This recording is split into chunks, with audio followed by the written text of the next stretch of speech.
हम अस्हाब के खादिम, हम अस्हाब के खादिम उनके नौकर हैं, अहले बैत नबी के घर के नौकर हैं। हम अस्हाब के खादिम दिल को हम अस्हाब के खादिम उनके नौकर हैं, अहले बैत नबी के। উপদেষ্টা মহোদয়গণ, কান খুলে শুনে রাখেন। আপনারা যদি আজকে আপনাদের হাতে ক্ষমতার বল থাকার কারণে আপনি আমার রসুলকে নিয়ে যারা কটূক্তি করে, রসুলের পরে রসুল দাবি করে, তাদেরকে কাফের হিসেবে ঘোষণা করা না হয়, খোদার কসম করে বলি, কান খুলে শুনে রাখেন আপনারা।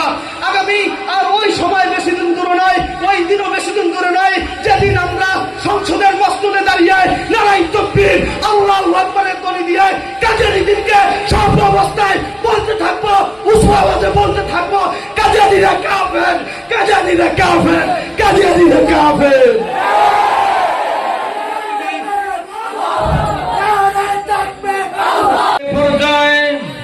আকিদায়ে খতমে নবুয়ত সংক্রান্ত গুরুত্বপূর্ণ তাকরীর পেশ করবেন সুদূর নীলফামারী থেকে আগত অত্র জামিয়ার সুনামধন্য ছাত্র মোহাম্মদ সেলিমুল্লাহ খান। মোহাম্মদ সেলিমুল্লাহ খান।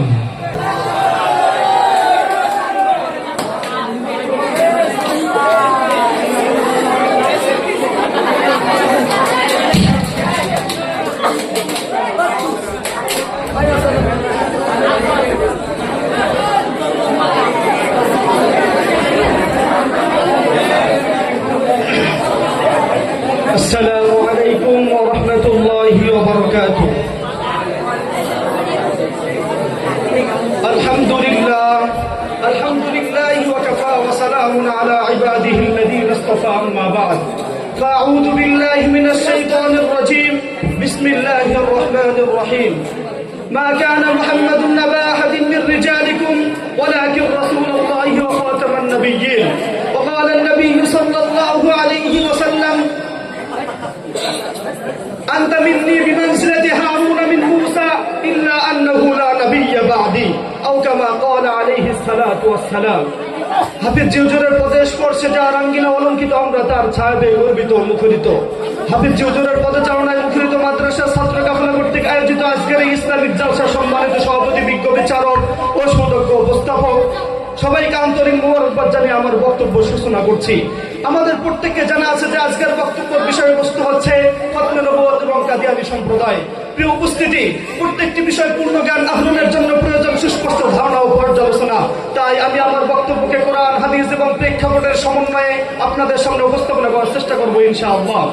আল্লাহ পাক রব্বুল আলামিন সূরাতুল আহজাবের 40 নম্বর আয়াতে স্পষ্ট বলে দিয়েছে, মা কানা মুহাম্মাদুন আবা আহাদিন মির রিজালিকুম ওয়ালাকিন রাসূলুল্লাহি ওয়া খাতামান নাবিয়্যিন।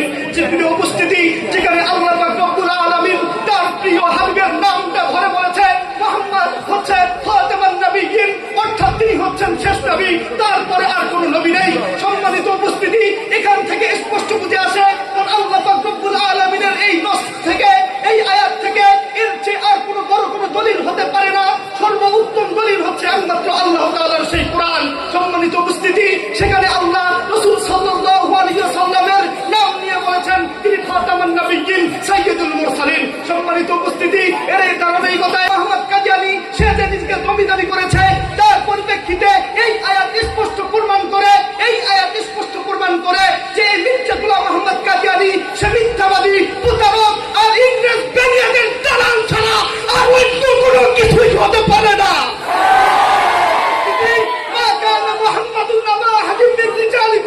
এই আয়াতকে লক্ষ্য করে ইমাম আবু জাফর তাবারি রাহিমাহুল্লাহ তার তাফসীরে তাবারির 20 নম্বর খণ্ড 268 নম্বর পৃষ্ঠার মধ্যে তিনি স্পষ্ট উল্লেখ করেছেন, লাকিন্নাহু রাসূলুল্লাহ ওয়া খাতামুন নাবিয়্যিন আল্লাযী খাতামান নবুওয়াতা ফাতুবিয়া আলাইহা ওয়ালা তুফতাহু লিহাদি বাদিহি ইলা কিয়ামিস সাআ।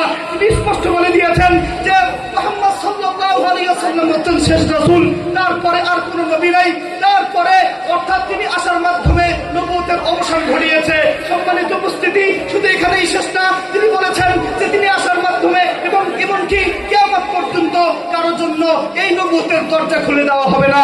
সম্মানিত উপস্থিতি, কিন্তু এই মিথ্যক মির্জা গোলাম আহমদ কাদিয়ানী সে কি করেছে? তার আয়নায়ে কামালাতে ইসলাম নামক পুস্তকের 5 নম্বর খন্ড 168 নম্বর পৃষ্ঠায় সে স্পষ্ট উল্লেখ করেছে, অর্থাৎ ইমাম আবু জাফর তাবারি রাহিমাহুল্লাহকে সে ইমামুল মুফাসসিরিন বলে আখ্যা দিয়েছে। ইমামুল মুফাসসিরিন কেন বলেছে? এজন্য বলেছে কারণ তার তাফসীর এত সুন্দর, এত সাবলীল ছিল, সে বলতে বাধ্য হয়েছে। যাকে ইমামুল মুফাসসিরিন বলেছে সেই ইমাম আবু জাফর তাবারি রাহিমাহুল্লাহ তার তাফসীরে তাবারি বলতে বলেছেন যে রাসূল সাল্লাল্লাহু আলাইহি ওয়াসাল্লামই হচ্ছেন শেষ নবী, তারপরে আর কোনো নবী নাই। সম্মানিত উপস্থিতি, এখান থেকে এই তাফসীরের আলোকে আরো স্পষ্ট হয় এই মির্জা গোলাম আহমদ কাদিয়ানী, এই মিথ্যাবাদী মির্জা গোলাম আহমদ কাদিয়ানী গাদ্দার আর বদমাশ বেঈমান ছাড়া কোনো কিছুই হতে পারে না। এখানেই শুধু শেষ নয়, এখন যদি আমরা রাসূলের সেই হাদিসগুলোর দিকে তাকাই, রাসূল সাল্লাল্লাহু আলাইহি ওয়াসাল্লাম বুখারী শরীফের 4416 নম্বর হাদিসের মধ্যে স্পষ্ট বলে দিয়েছে, ইন্না মাসালি ওয়া মাসালিল আমবিয়াই মিন ক্বাবলি কামাসালি রাজুলিন বানা বাইতান ফাহসানাহু ওয়া আজমালাহু ইলা আখিরিল হাদিস। তিনি উল্লেখ করেছেন আরো স্পষ্ট ভাবে রাসূল সাল্লাল্লাহু আলাইহি সাল্লাম বুখারী শরীফের 3335 নম্বর হাদিসের মধ্যে বলেছেন, আনতা মিন্নি বিমানসিলাতি হারুন মিন মূসা ইল্লা আন্নাহু লা নাবিয়্যা বা'দি। সম্মানিত উপস্থিতি, রাসূল সাল্লাল্লাহু আলাইহি সাল্লাম এখানেই শেষ করেন নাই, আরো রাসূল সাল্লাল্লাহু আলাইহি সাল্লাম তিরমিজি শরীফের 3619 নম্বর হাদিসের মধ্যে বলেছেন, লাউ কানা বা'দি নাবিয়্যুন লাকানা ওমর। সম্মানিত উপস্থিতি, এরকম আরো শতাধিক হাদিস আছে যেখানে রাসূল সাল্লাল্লাহু আলাইহি ওয়াসাল্লাম স্পষ্ট বলে দিয়েছে আমি শেষ নবী, আমার পরে আর কোন নবী আসবে না। তো এই হাদিসের আলোকেও আমরা স্পষ্ট বুঝতে পারি এই মির্জা গোলাম আহমদ কাদিয়ানী এই জামানাতে শুরু করে নিয়ে যখন থেকে সে নিজেকে মিথ্যা নবী দাবি করেছে, তখন তার প্রতারক আর বাটপার বেঈমান ছাড়া কিছুই ছিল না। এখন আসেন আমরা তার কিতাবের মধ্যে যাই, সে তার কিতাবে কি বলেছে? সে তার কিতাবে আসমানি ফায়সালার কিতাবের 4 নম্বর খন্ড 313 নম্বর খ্রিস্টান মধ্যে সে স্পষ্ট ভাষায় বলেছে, আমি নবী দাবিদার নই, এবং যে এই আমাদের মুসলমানদের পক্ষ থেকে যে নিজেকে নবী দাবি করবে তাদেরকে আমি ইসলামের বহির্ভূত মনে করি। সম্মানিত উপস্থিতি, এখানেই শুধু শেষ নয়, আর যদি আরেকটা কিতাবের মধ্যে আমরা তাকাই, হামামাতুল বুশরা নামক কিতাবের 142 এবং 43 নম্বর পৃষ্ঠার মধ্যে সে আবার স্পষ্ট বলে দিয়েছে, আমার দ্বারা নবুয়তের দাবি করা এবং আমার দ্বারা এই নবুয়তের দাবি করা এবং আমার দ্বারা কুফরি কওমদের অন্তর্ভুক্ত হওয়া এবং ইসলাম থেকে খারেজ হয়ে যাওয়া, বের হয়ে যাওয়া, এটা কখনো সম্ভব না। তবে আমি একজন মুসলিম হয়ে কিভাবে আমি রাসূলের পরে রাসূল যে নাই তারপরে আমি কিভাবে রাসূল হিসেবে দাবি করতে পারি? সম্মানিত উপস্থিতি, এখানে তার কিতাব থেকেও আমরা জানতে পারলাম সে ইতিপূর্বে কোনো নবী ছিল না, তারপরে সে ইচ্ছা করে এই ইংরেজদের সাথে পা দিয়ে সে নবী দাবি করতে বসেছে।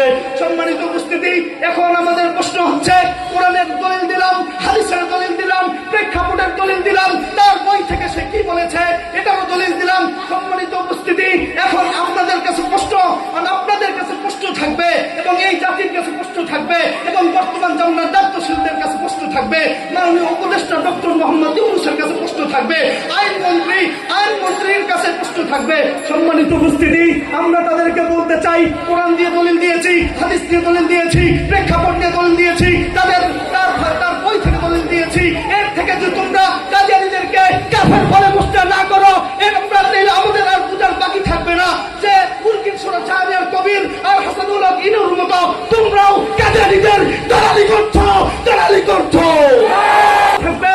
হে দায়িত্বশীলগণ, হে উপদেষ্টা মহোদয়গণ, আপনারা আপনাদের আর বেশি সময় নাই, অল্প কয়েকদিন সময় আছে, এর মধ্যে যদি আপনারা এই কাদিয়ানীদেরকে কাফের ঘোষণা করে যদি চলে যেতে পারেন, এই দেশের মুসলমান এবং ইতিহাসের সোনালী অক্ষরে আপনাদের নাম লেখা থাকবে। কথা বলেন ঠিক কিনা?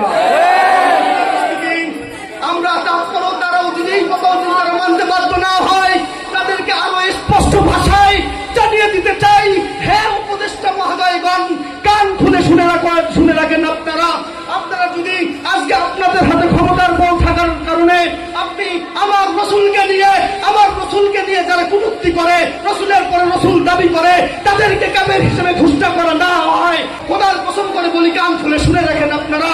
আগামী আর ওই সময় বেশি দিন দূরে নয়, ওই দিনও বেশি দিন দূরে নয়, যেদিন আমরা সংসদের মসজিদে দাঁড়িয়ে নারাই তাকবীর আল্লাহু আকবারের ধ্বনি দিয়ে কাদিয়ানীদেরকে সব অবস্থায় বলতে থাকবো, উচ্চ আওয়াজে বলতে থাকবো, থাকবো কাদিয়ানীরা কাফের, কাদিয়ানীরা কাফের, কাদিয়ানীরা কাফের।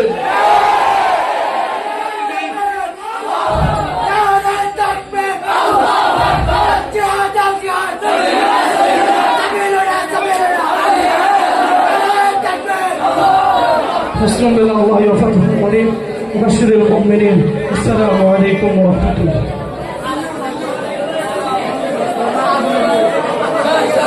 ما شاء الله.